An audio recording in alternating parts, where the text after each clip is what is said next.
Welcome back to another episode of Overserved with myself, Pooch, and my co-host, Rachel. And hopping right back into it, yes, it was a few weeks ago, but one of my favorite stories, just an interesting headline, was Rublev in the Shanghai Open Finals against Hurkacz.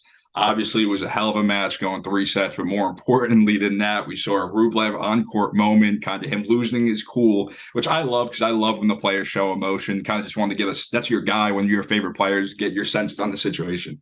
Yeah, no, I mean, we know Rublev off the court is such a nice guy and just very respectful and humble and kind. And on court, he is just shows every emotion possible, just wears his heart on his sleeve. I guess he let a photographer walking through the crowd, I guess, get to him. That can be frustrating for the players for sure. But yeah, seeing him just kind of explode like that was not fun to watch. I don't like when he gets angry and bangs his knee. It's not fun. It looks like it hurts. Hubie, on the other hand, is very even keeled, and I think that really kind of kept him through that match. He is someone to never count out. He won the Miami 1000 a couple years ago, and then just won this one big tournament. And so that was it was tough to see his emotions get the best of That's one of the one things with Rublev, because we all see the interviews with Tennis Channel where he's kind of soft spoken, especially when he's speaking English, and he's very quiet. We'll throw like a small chuckle, but like just seems like just a quiet, shyer type of dude. And then you see on court, obviously that happened. The cameraman ran in front. It was a big, obviously a pressure moment. Big point, a lot going on. And Rublev, the big debate was Rublev was never getting to the ball that was hit on that particular point. But I just find it I find only him would stop the match, and you kind of just lose it on that guy for 2 minutes. Imagine being that guy too. Imagine just sitting, would just be like I don't even know what to do. He had to feel in a sense, just real stupid, and not Rublev, but that cameraman at that time, just getting belittled and being just like I would have left. It. Yeah, but I would have been gone. I would have been gone. Pieced out. Yeah, exactly. Obviously, nothing was going to happen. But if I was that cameraman, I just would have been like so scared, and I don't even know why. You just would have felt stupid. It's like the U.S. Open where the line judges call out the people that aren't at their seat. Yeah. And they'll literally call them out and the camera will go to them. It's like that, but a player calling you out, which is a different kind of just attention and scariness. The thing you said is Hubie is once again like another very soft-spoken type of guy that tries not to show too much emotion. And during this whole thing, he's kind of just standing there like just. And obviously he's huge. So it's a huge human being standing as Rublev's just losing his mind on this photographer. So definitely, it was a hell of a match, an interesting moment. But I thought it was a good way to start this episode talking about it, since Rublev is one of your favorite players. But hopping in now, obviously this past weekend, we saw Ben Shelton win his first ATP title, huge win, hell of a tournament. It was one of those things where, same thing with Coco Gauff, won her first 500 over the summer. It was one of those things where you just, it's like almost because they play so well and you expect so much from them, you're kind of surprised that this is the first one, which is crazy when he's so young and such a good player. Yeah, Ben Shelton is the hottest player on tour right now. He's got so much momentum coming off that U.S. Open. I want to say it's not surprising that he just won this tournament and in the fashion that he did. He is just killing it right now. Not only on the court, but off the court. He's just becoming this huge popular player. He's becoming a household name, and it's so fun to watch. So really, really happy that he got that title. I think he's got many more ahead of him. I think that, if he had this breakout earlier in the year, he'd be in the race for the year-end finals. And I think he would have a really, really good shot of winning it. That's how good he's playing. That's how, nothing's in his way right now. That's how great he's playing. And, I think that he's got so much ahead of him. Obviously, a tough first round in Vienna. It wasn't fun to see Yannick facing Ben, the 2 seed, versus Ben first round. And then also Medvedev versus Arthur, who made it to the finals in Antwerp, who also had that, breakout kind of a tournament himself. Seeing them face the 1 and 2 seed was a little bit of a buzzkill, but brushing it off. He literally had no time to recover from Tokyo to Vienna. I think that Ben is he's on fire right now and that's the thing. He's playing a ton of tennis. Like he's playing, and obviously he's a young kid. He has all that energy. I'm sure he's ready to go. But same thing in the semifinals against Marcus Giron. He was down a set in 2 breaks. And it was something where you're like, okay, I was watching it. It was like 1 o'clock in the morning on Friday or Saturday night. And I'm just like, oh, expect it. He's probably tired, whatever. Next thing you know, I keep watching, breaks back once, breaks back twice, wins the set, goes to a third set, ends up winning it. But you have to think that plus the final, plus, like you said, flying to Vienna. He just has to be shot. So it was expected. And he still put up a good fight. Obviously, he beat Sinner a few weeks ago. So this was their rematch, highly anticipated. But obviously, I mean, for everything that he had going on, he put up a good fight. But Sinner won in 2 sets. And it was, I mean, like you said, just a real tough draw for him. Yeah, totally. But that Vienna draw is just stacked. We were just talking about that 500. I mean, so many great players. What do you think about that? Yeah, it's one of those things. I mean, the level of competition is 1,000 level. And besides Alcaraz or exactly, or Djokovic, and we'll speak about too. Obviously, Alcaraz. They were trying to get there, but kind of what he was asking for price wise at that time. You get it now. He's one of those guys, top notch, top of the sport. So it's kind of just his asking price at this point. But I like the decision of the commissioner of the Vienna Open, who decided to have a deeper draw and kind of spread that money out a little bit. Some different high key players instead of just 1 or 2 real high level guys. But yeah, it's a hell of a draw. Yeah, like you mentioned, that Alcaraz appearance fee, $750,000 appearance fee. Look, I feel like he earned it. He did. I mean, he's a great player. Everyone wants to watch him play. If that's the price that he feels is his appearance fee, I think it's good that he did that. But you're right. I do like that decision as well of the tournament to get these other players, other very competitive, great players, high-ranked players playing in this tournament. And the draw's been super stacked. I mean, that first round, there were so many popcorn matches. Yeah. And a lot of these players are standing out. I personally think that Jannik, who I spoke about with Ben, I think he's going to make it very far, if not win the tournament. He was serving something, I think 80% of first serves were in against Ben. So I think he's playing really well. He's had a great half of the year. This half of the year has been really good for him. And I think he's really kind of found his placement on tour. And I think he's going to do well in this tournament. Yeah, and I definitely understand the whole appearance fee thing, because for those who don't know, it's basically what Alcaraz charges to go into a tournament is basically what Rachel charges us to get on Overserved podcast. So it's basically we have to dig deep in our pockets to get Rachel every week, and we're able to. So I do get it, but the one thing is I don't look for alternates. We get it to Rachel and make sure she gets on. No, but yeah, Jannik, he's definitely my favorite to take it all. I think he's due. He's been having a great end of the year. I'll love to see one of the Americans. I think Tommy Paul's due too. He just hasn't had the end of the year that he probably would have liked. But Tommy Paul, Tiafo, I would like to see them make a deep run, but it's going to be a really good tournament over the next few days. Yeah, I think all those, the American players, like there's this really, really fun stat that we've got four players in the top 15, 4 American players in the top 15. It's Tommy, it's Ben, Francis, and Taylor. And aside from Ben, those 3 guys have had, I guess, not the kind of last few tournaments that they would want, especially Francis. I think that the season's super, super long. It's really hard to just maintain this high level the whole way through. And that's why you see these, and we're going to get to it soon, this Japanese player at the Tokyo Open just have like a breakout tournament at the end of the year. And I think that hopefully, they'll get a little bit of a rest, come back very refreshed, and be able to either go into 2024 or finish off 2023 strong. Yeah, and you just brought it up. Obviously, backtracking to Tokyo real quick. Mochizuki obviously had a really deep run, and it wasn't the craziest draw, but it had some high level competition in it. Obviously, Echeverry, he ended up beating Fritz. So there was a few guys. I mean, he faced high level top 50 guys, even a few higher.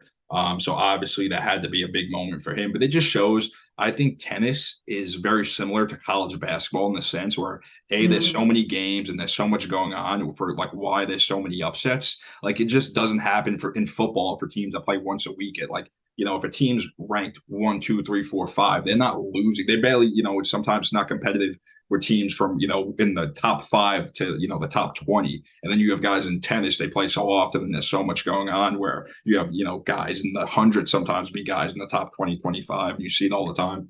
Well, I would say that's a really good comparison as far as like they've got such a steady season till the end of the season, and then it's March Madness, Yeah. and then it's the 16 seed beating the 1 seed, and like so that's where I feel like we're at right now. We're in the March Madness of tennis. No, I like it. I like it. I like the That guy Mochizuki, who you brought up, that was really fun to watch. But I think that also, along with like the end of the year, these other players kind of really having their breakout tournaments. I think that another piece to it is there's something to be said about wild card or a lower ranked player playing in their home like state and their home country.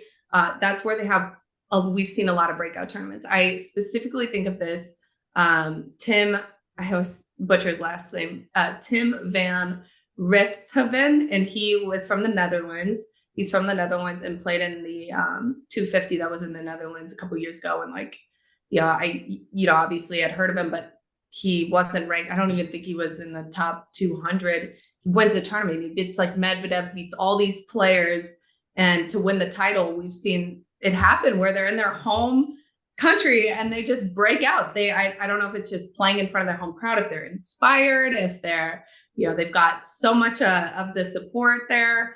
But I think that combined with the year end kind of a thing, like him, Mochizuki being able to play in front of his country had to probably make that huge impact. Yeah, no, I totally agree. And that was one of the things when I first got into tennis and the first few tournaments, when you you start understanding the idea of wild cards and how it works and whatnot. You really, because you would think at least, because sometimes they obviously at these tournaments, they're usually good crowds, but unless it's like the Australian Open or certain, they're not the most, or a few in Paris or France or some of these different European countries. They're usually not super rowdy. So it's like, I was like, oh, how much like home field advantage can they actually get? And you would think that maybe at first I was like, oh, one or two. But like the first thing, if somebody's going in or watching tennis or like starting to gamble or bet on tennis, you have to understand that these wild cards, they could be ranked 2, 3, 400. If they have friends, family, or, they were a former player who's dropped in the rankings, but they're in their home country now, they have a hell of a chance of going deep in that. I don't know what it is, because it's not like once again, compared to college basketball, like home field advantage, where if they're playing at Duke or Kentucky and it's just pure craziness, it's not that environment, but the players almost perform like it is. And I don't know what it is, but it really is interesting, the whole concept playing in your home country, hometown, whatever. No, absolutely. I completely agree with you. But yeah, it is always fun to see a player like that really step into the spotlight, and hopefully we'll see him kind of continue to deliver on tour and take it and run with it. No, definitely. And then moving on to the women's side, Rachel will be out in Cancun at the WTA That's right. finals, which is really exciting. I mean, you get to the point of this year, it's almost in a sense like the championship. So you get into that point where it's the top of the top. Everybody's going to be, the top players going to be there competing against each other day after day. Kind of just wanted to get, what you're looking forward to, who you think has to have a big tournament, who is, your favorite if you have one. Yeah, I'm really looking forward to going to the WTA finals. I've never been. This is in Cancun, and it's obviously the 8 best players of the year. And I'm very excited specifically to watch Jessica Pegula. I love her. I think she's definitely one of my favorite players on tour. Also, obviously, Coco.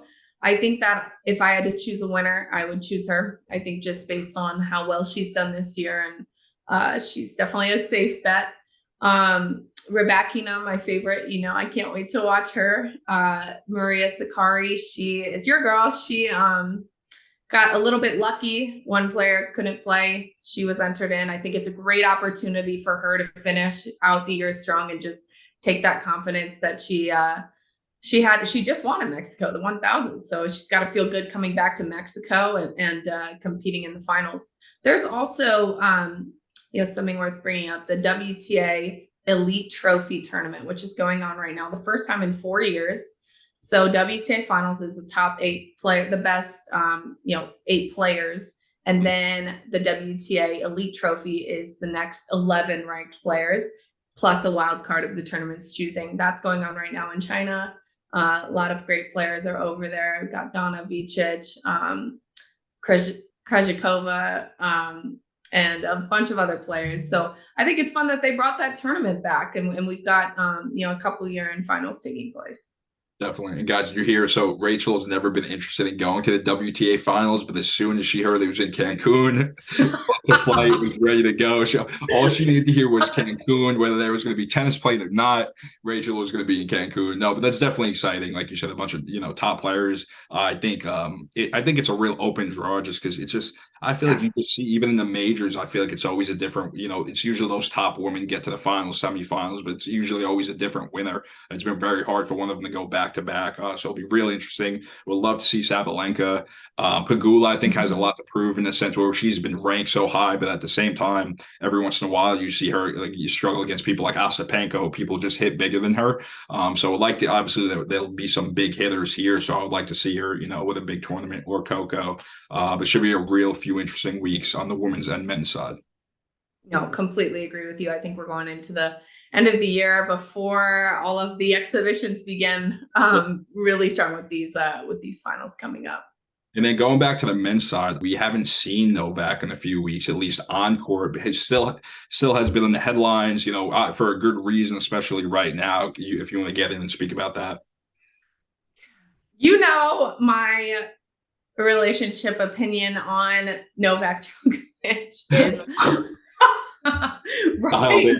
It's all over the place. Like I feel like I don't like it, but then I feel like I really like him. Like he can be such a good guy, but then he can hang up the phone on Ben Shelton and make me really, really mad. But no, I mean, there's been a lot of talk about how he's helping a young Serbian player on tour financially. Just apparently he's supporting his entire career right now financially. He's even hitting with him, this Hamad Mejidovic, I think. But yeah, so he's helping this player. I think that is just incredible. As we all know, it's really, really hard for a player to just even start out and fund their own career. And just seeing him support a young fellow countryman player is super. I don't know. It's just, I think it's great and great for the game, and it's great for him. And he's on my good side this week. There you go. See, I'm sure he's happy about that. And the one thing He too, does not care.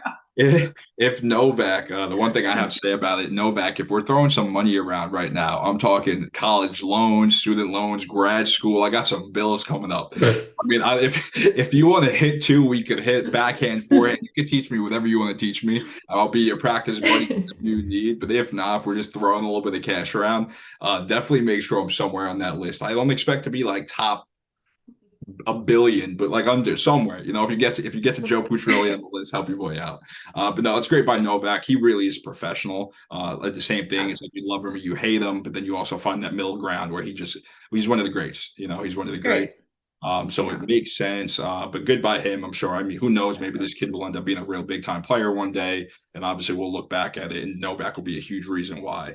And then finally, getting into the last topic, at least of today, Jensen Brooksby just dropped again. We spoke about it a few months ago, but getting back into it, officially suspended 18 months, which is a huge hit. I mean, to be out of the game 18 months, huge suspension. I just kind of wonder where he goes from here.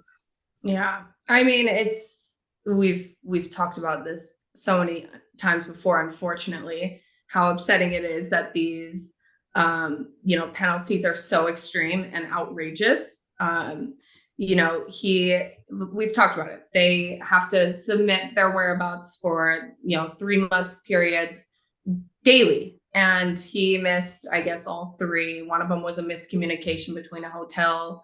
And it's just not fair. It isn't. I don't care what anyone says. It's not fair. I think that like many different things need to be changed. The PTPA is in place, really working to fix it. 18 months is outrageous.